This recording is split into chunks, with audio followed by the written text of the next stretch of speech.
Gusto ko nang sabihin, napakasimple ng mga pangyayari diyan, nagkakagulo sa ombudsman dahil hindi sila nagtagumpay sa PI, mga PI nila. Hindi rin sila umubra sa impeachment, kaya narito na tayo ngayon.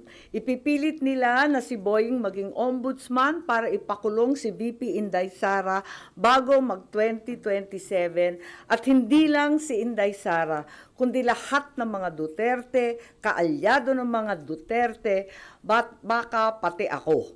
Yan ay sa gitna ng paghihirap ng mga Pilipinong binabaha ng tubig, ng korupsyon at ng kawalang aksyon. Tinutukan ko ang Plan A nila na People's Initiative Chacha. Binuking ko ang Plan B, yung impeachment, para mawala sa landas nila si VP Sara sa 2028. Ngayon, nasa Plan C na po tayo, sa ombudsman naman.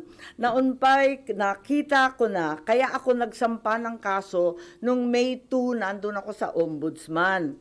Kung hindi kayo titigil sa pamumulitika, mag-asaran tayo. Hindi ko rin kayo tatantanan.